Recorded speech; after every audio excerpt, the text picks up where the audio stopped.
Alors je vous disais que j'ai changé ma nutrition et j'ai carrément changé en fait toute ma vision de la santé. Donc j'ai tout réorganisé mes journées dans l'optique d'optimiser ma santé. Donc comment ça fonctionne, quelles sont mes journées? Donc je me lève généralement le matin vers 6 heures. Enfin je me réveille on va dire vers 6 heures. On va dire que je me lève vers 7 heures, 7h30. Première chose d'abord c'est soit j'ai un petit creux et je fais un petit encas, soit j'ai pas faim et là je vais pas déjeuner et je vais attendre dans ce cas-là à peu près vers les 11 heures pour déjeuner. Alors, si jamais j'ai une petite fringale, donc vers 8h, 9h, je vais me faire généralement donc, des flocons d'avoine avec du lait. Je vais peut-être rajouter des amandes ou des noix, voilà, mais ça va être quelque chose d'assez simple. Ça va être juste pour patienter pour le déjeuner. Ce que j'essaie de faire au maximum maintenant, ce que j'ai compris, c'est qu'il fallait de suite aller marcher. En fait, dès que vous allez prendre la lumière, dès que vous allez prendre le soleil, vos hormones de la mélatonine va se réguler et elle va envoyer un signal en fait. Elle va dire ah là c'est le début de la journée et elle va programmer toute seule à se dire dans je sais pas dans 15 heures il faudra dormir. Donc c'est très important voilà si vous voulez respecter votre cycle circadien, il va falloir dès le matin envoyer un signal à votre corps. Alors ça peut être tout bête si vous ne pouvez pas aller marcher, juste aller sur le balcon en 5 minutes juste pour dire à votre corps voilà il fait jour et que les capteurs dans les yeux il envoie l'information. Alors si vous allez marcher à jeun, l'avantage c'est que ça va puiser dans les graisses. Et si vous marchez juste après le petit déjeuner, c'est un autre avantage, c'est que ça va puiser directement dans le petit déjeuner que vous venez de prendre. Donc si vous avez pris du sucre ou quoi, ça va l'éliminer en premier. Donc moi je vous conseille vraiment d'aller marcher. Si jamais votre boulot n'est pas trop loin, essayez d'aller à pied ou à vélo. Et si c'est trop loin, l'astuce c'est de vous garer à 1 km. Vous garez sur un parking à 10 minutes. Comme ça vous fait 10 minutes de marche le matin et 10 minutes de marche le soir pour revenir à votre voiture. Donc c'est vraiment le minimum. On préconise au moins 30 minutes de marche par jour. Avec cette petite astuce, vous marchez déjà 20 minutes. La sédentarité, le fait de marcher moins qu'avant, c'est aussi grave que la malbouffe. Donc il faut vraiment ne pas prendre ça à la légère. Donc ensuite, généralement, donc moi ce que je fais, c'est que je vais aller marcher. Je me fais à peu près 20 minutes de marche le matin. Ensuite, je reviens, je prépare à manger. Donc je me fais tous les midis une assiette de crudités, donc là je varie, ça peut être carottes râpées, salade, avocat, des œufs, j'ai plein de choix, j'essaie de varier un peu. Et ensuite un plat chaud, donc de la viande et des légumes. Après si j'ai encore faim, je prends un dessert. Là je vais essayer aussi d'optimiser les protéines. Donc mon dessert ça va être du fromage blanc avec par exemple du beurre de cacahuète. J'ai remarqué que c'était l'apport en protéines où j'ai le plus de difficultés. Je pensais que ça allait être les légumes parce que j'étais pas du tout légumes. En fait, je me rends compte que les légumes, j'en mangeais pas ou très peu parce que je trouvais que c'était insipide. Je trouvais que le goût n'était pas ouf et je voyais pas l'intérêt d'en manger plus que ça. Maintenant que j'ai vraiment compris l'intérêt, je me rends compte que j'arrive à en manger facilement en fait. Je dirais pas avec plaisir, mais je le mange facilement du moins.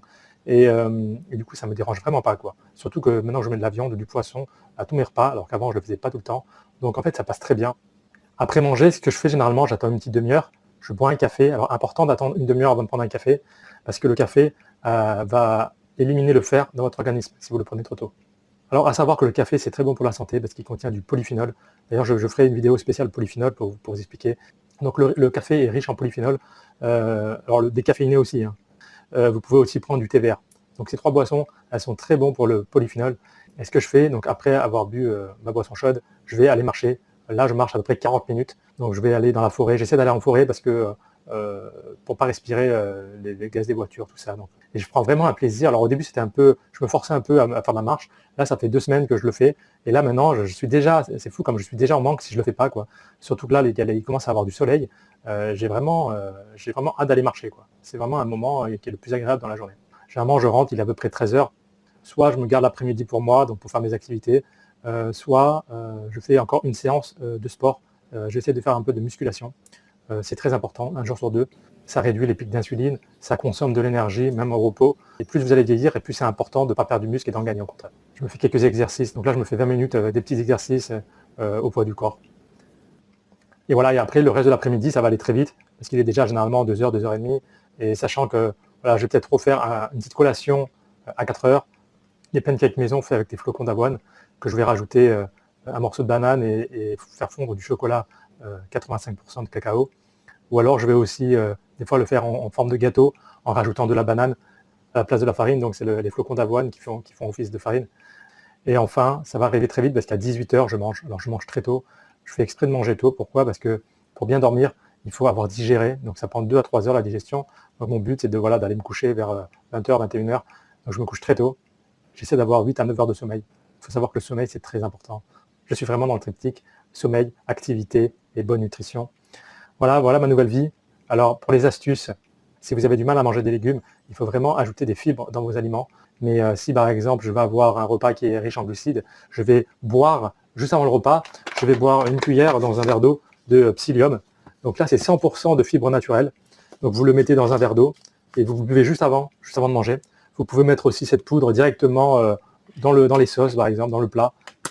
Si vous préférez quelque chose de plus naturel, vous pouvez mettre du son d'avoine.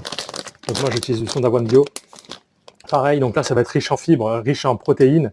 Alors il y a un petit peu du glucide aussi, donc c'est moins bien que le psyllium, ça sera moins efficace, mais c'est quelque chose de plus naturel et ça va vous apporter en plus un peu de protéines. Donc voilà, c'est vraiment les deux produits que j'utilise dans mes plats.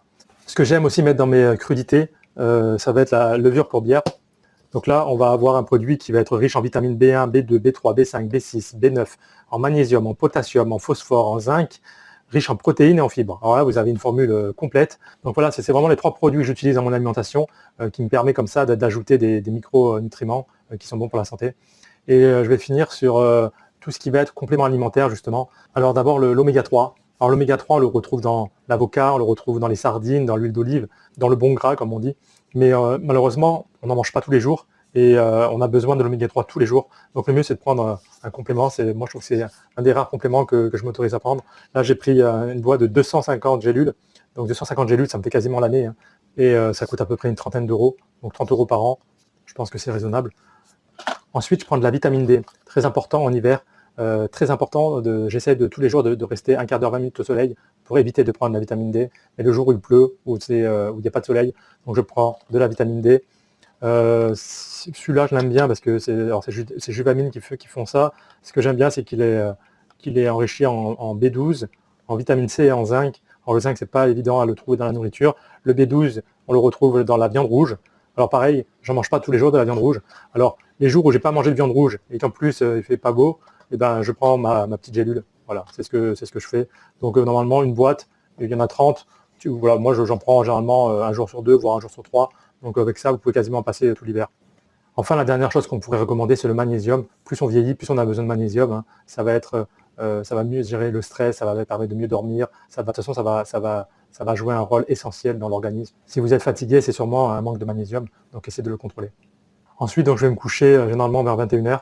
Ce que je fais, c'est que j'évite de regarder les écrans. Alors pour éviter de regarder les écrans et m'endormir avec YouTube, donc moi ce que je fais, c'est que je coupe mon téléphone et le son continue parce que j'ai YouTube Premium. Mais si vous n'avez pas YouTube Premium, petite astuce, vous pouvez télécharger le navigateur Brave et avec ce navigateur, vous allez pouvoir couper votre téléphone et le son continue de s'exécuter. Donc voilà, donc c'est très pratique pour s'endormir. Moi j'adore m'endormir avec un podcast. Voilà, donc dans les prochaines vidéos, je continuerai à vous faire des points comme ça sur mon hygiène de vie, sur ma santé, sur les décisions que j'ai prises. Il va y avoir également des vidéos sur mes investissements, dans quoi j'investis. Je vous ferai aussi l'avancée de ma maison de village. Hein. Là, je n'y habite pas encore totalement, je suis encore en travaux, donc je vous montrerai prochainement où est-ce que j'en suis. Je vous remercie de me suivre et de me laisser des commentaires. Je vous dis à très bientôt pour de nouvelles aventures.